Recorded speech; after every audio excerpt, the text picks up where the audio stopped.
Hello, BookTube. Well, it's a bleak and barren Sunday, and for those of you who are new to the channel, what that means is that it's on Sunday that Steve doesn't get new books in the mail. There's no mail on Sunday.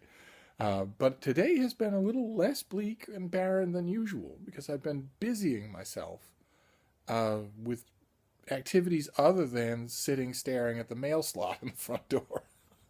You'd be amazed how that moves things along.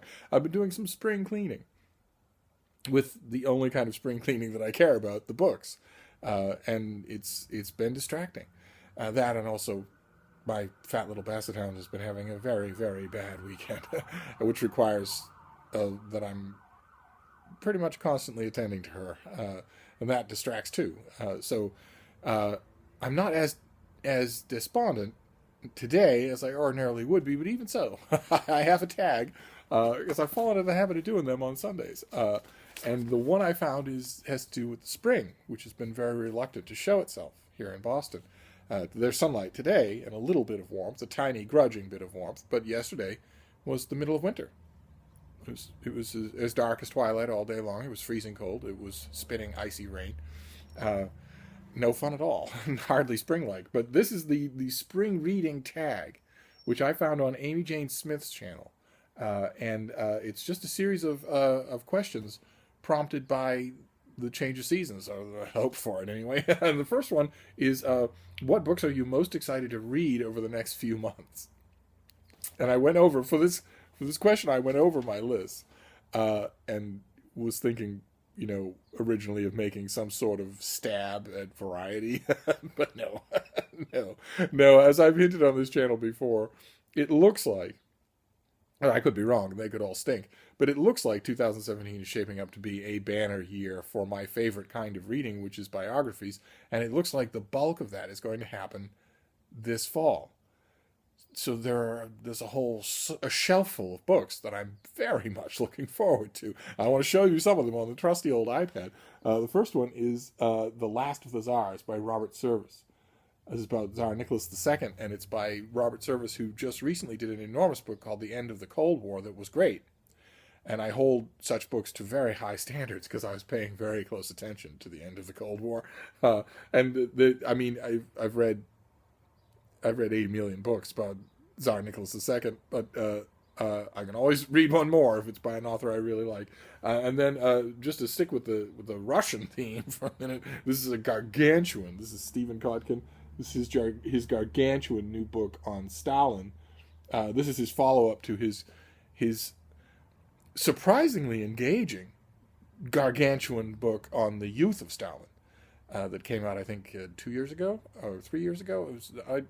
I got it, this doorstop, the thing in the mail, and I thought, oh, there's no way that this is going to interest me. This is for Russophiles only. I'm not going to be interested in Joseph Stalin until he starts to affect world affairs. But no, it's Kotkin's a fantastic writer. So that first volume was actually really, really good, and this is Stalin affecting world affairs, so I can't wait to get to it. And then I mentioned this on this channel before. Ron Chernow's next book is a 1,000-page biography of Ulysses Grant.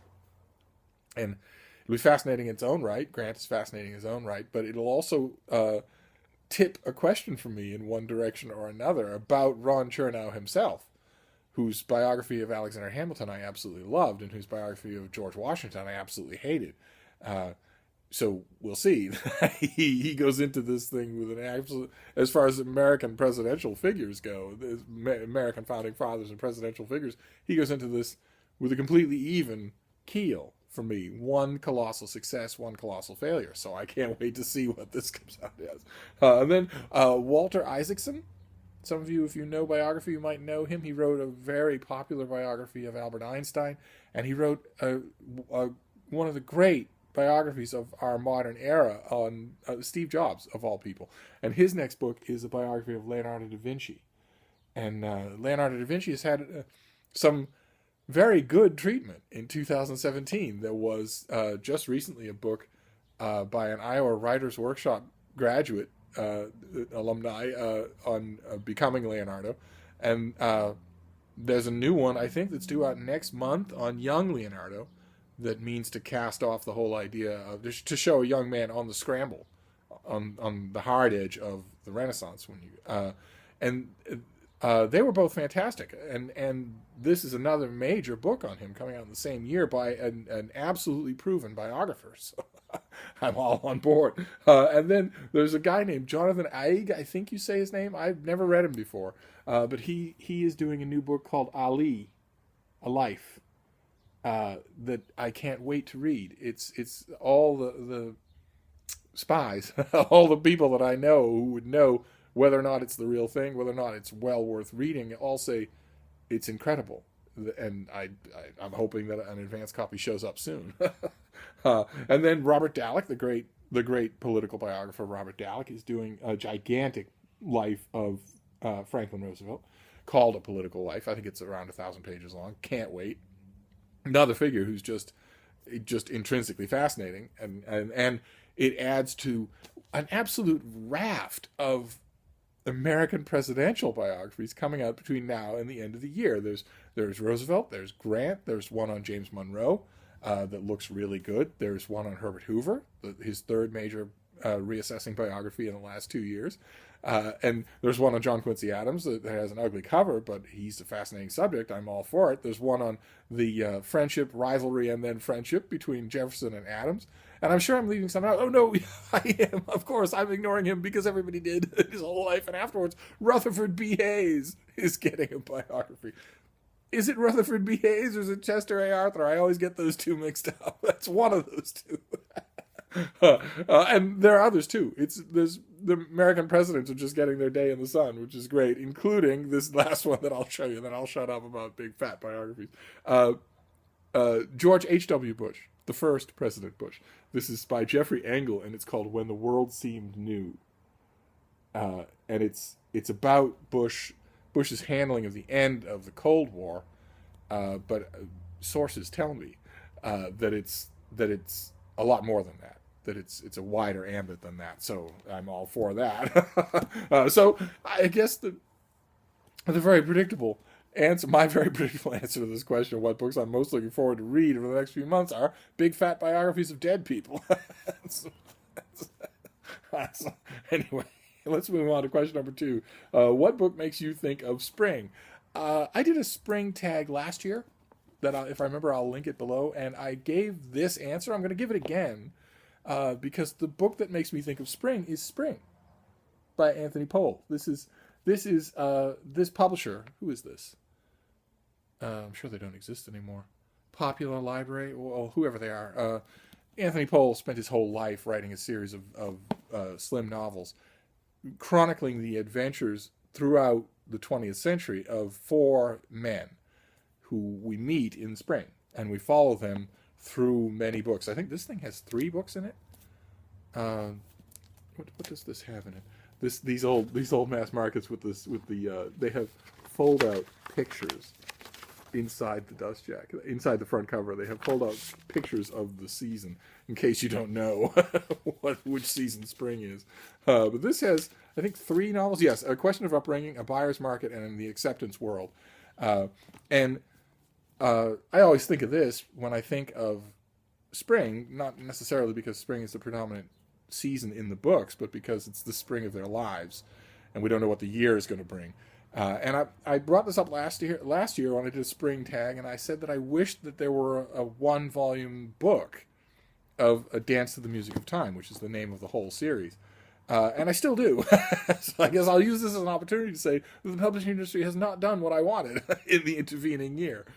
I did that tag last April. It's now April.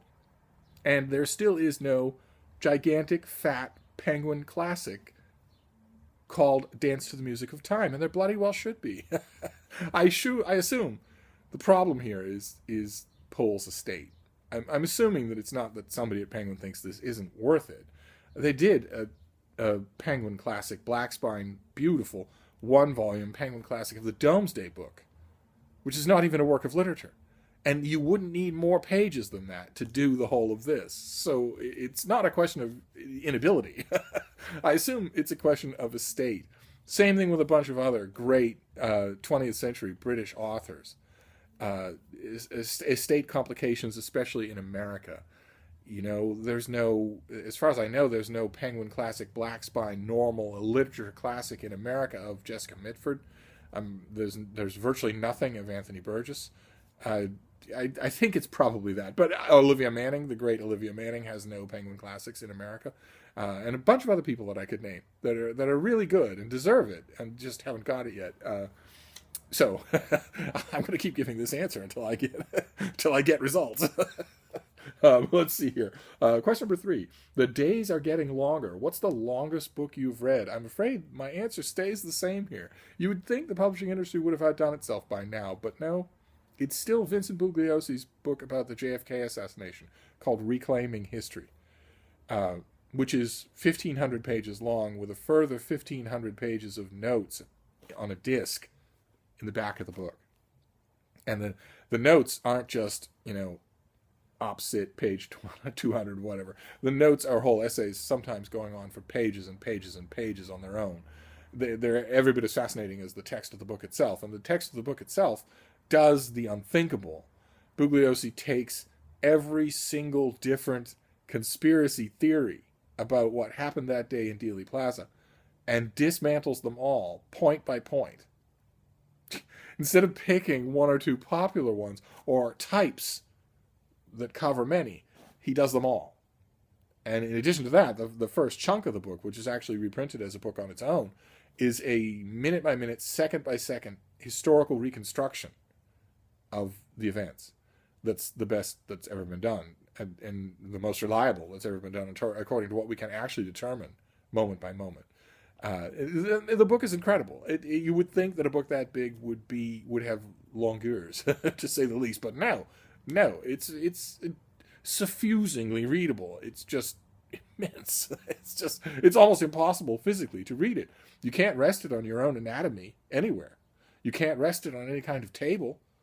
I ended up, when I was reading my copy, I was reading exhaustively because I was going to review it. I was going to review it at great length. I did review it at great length, but I ended up, since I needed to read it and study it and take notes in it, I ended up taking it to the Boston Public Library and plunking it on one of their tables in Bates Hall and reading it there. It's physically, it seemed necessary to do. I actually tried once to read it in bed, and it just didn't work at all. So anyway, that still gets the prize, I think. Especially since I'm including the notes as part of the length of the book. Question number 4. What books would you recommend to brighten someone's day? This is tricky because, it's going to be different for different folks. For me, it's lighthearted humor to brighten my day. George MacDonald Fraser, for instance, the Flashman books, E.F. Benson, the Lucia books, Map and Lucia, or P.G. Wodehouse, any P.G. Wodehouse. But that varies, that can change from person to person. So I don't know. I would have to know the person before I could recommend something to brighten their day. Question number 5. Spring brings new life to nature. Think of a book that doesn't exist that you wish did. A great question. And I'm going to hark back to P.G. Wodehouse. In P.G. Wodehouse's Jeeves and Wooster novels, it turns out that the gentleman's gentlemen, the valets of London, have a book. and the Junior Ganymede Club, where they gather to talk about their employers in complete, strict confidence. They have a book, an enormous book, in which they all detail, with no varnish whatsoever, the peccadillos and shortcomings of all their various employers, so that if you're looking to hire on with some feckless, moneyed ne'er-do-well about town, you can read about him first from the people who know him best and find out whether or not you want the position. And when I think about that book, the book at the Ganymede Club, I wish that such a book existed for American presidents. And I'm not 100% sure that it doesn't. Rumors have existed for over 100 years that there is such a book. I don't mean to sound all Alex Jones here, but I wouldn't be surprised if it came to light somehow down the line that there was such a book, kept in strict confidence by the major domos and the people who are in the White House. The main reason that I have against it, aside from the fact that in Washington you can't keep a secret, is that a lot of those major domos wrote their own books. And you would think sooner or later, somehow, among all those private separate books, mention would come out. But I would love that. A gigantic book about what these people were really like. by the people who knew them best, by the people who emptied their ashtrays and changed their socks and whatnot. But maybe that would be a very depressing reading. I don't know. Maybe I wouldn't want to read it. Question number 6. Spring is a time of growth. And it is. The lilacs are blooming, which is very nice. And I'm now watching the clock because in the first week of May for the last 5 years, I have been struck with allergies. After May, fine. Before May, fine. Late May, fine. The first week in May, whatever the growth cycle is around here, I have been struck with allergies, including all 5 of those years, one day in which I was completely laid low. But as petty a little thing as allergies. One of those days in the last 5 years, each of those years, when I could not do anything at all. I was just a blob of suppurating flesh, and that was it until I started to recover the next day. So I'm waiting to see if that happens in early May this year. What was the question? I forgot. How has your reading changed over the years? I've mentioned it on this channel before, and I'm coming to grips with it. My reading has changed in that I am no longer a browser and picker in the past. It used to be that my reading was governed by the great old books that I would find at random in secondhand bookshops. I would read new books now and again, but I, for years and years and years, for 25 years, I read that way. And in the last 10 years, my reading has been slowly and sometimes grudgingly adapting to the fact that I now read mostly new releases and review them. I read mostly new stuff and very little of the happenstance pick and choose old stuff that, for instance, was the heart and soul of the book blog that I kept for 10 years. My book blog, Steve Reads, was all about serendipity. And my reading these days, the huge majority of it, 90% of it, no longer has quite that element of serendipity involved. The only element of serendipity left in it is that I don't know what publishers are going to do. But once I know what they're going to do, once they announce a book, then I look at their catalogs, I look at their websites, and I talk to their publicists, and I know what I want. And I request it, and I know where I'm going to write about it or where I'm going to pitch it. And so I know what's coming most of the time. I know what's coming, and I know roughly what it is, if that makes any sense. So that element is largely gone now, and it's been slow. I've been slow to adapt the rest of my reading world to that change. 10 years, yeah, that's a little slow, but I am doing it. And I was looking around the other day. I've had teenagers in here rearranging Hyde Cottage, as you can tell from the fact that I'm filming it under the mantle now instead of on the other side of the room. And a large part of that has been rearranging and looking at the books. And I'm now realizing that I am very slowly coming to terms with the fact that shape has changed. My reading shape has changed.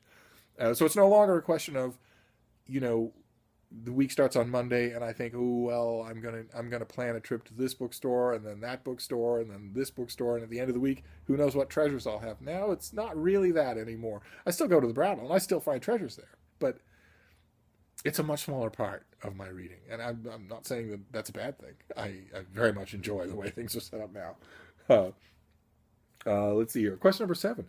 We're a couple of months into the new year. How's your reading going? I did some math. At the time that I'm filming this, we are 111 days into 2017. And as of this afternoon, my reading count stands at 362 books, which is a little less than what I was hoping to be at right now, but still pretty healthy. still pretty good, and with plenty of time left in the year. So that's where my reading stands right now, and that could go up. I'm really hoping to beat 2016 had my all-time personal goal high for number of books read in a year, and I'm hoping to beat it in 2017. There's only one thing that would stop that from happening, and I know that it's coming in 2017, but I'm making plans anyway. I'm hoping anyway. So we'll see. We'll see what happens to that number. Question number 8. Any plans you're looking forward to over the next few months? I don't make plans over the next few months, but over the next few days, week, one plan that I'm looking forward to is to continue and maybe even finish this whole book rearrangement, this whole re-envisioning of the books in this apartment. I've come to the realization over the last week or so that two normal-sized rooms, entirely full of books, all the wall space, shelves all the way up to the ceiling, is enough for one person. Especially if that person reads as many ebooks as I do. Two whole rooms full of books is enough for one person. And if the books are spilling over that space, it's that you aren't controlling your books well enough. It's not that you need that extra space. So with that in mind, I am ruthlessly patrolling my collection with a goal towards tightening it up, making it streamlined and shipshape. So I'm looking forward to that. I will recommence that in earnest. Some of it needs, brawny bodies to move things around. I am not doing that today. I've been doing a little picking and choosing here today, but they'll start up again in earnest next week and finish next week, I hope, and that's a lot of fun. And that's it. That's the end of the spring reading tag, except to tag people. And I tag Richard Reads. I tag Sue's Book Nook, and I tag Carolyn Reads. I haven't tagged her in a while. I want to hear your spring plans for all of these things. And again, I'm sorry for the length of the video. I'll see you soon, BookTube. Thank you.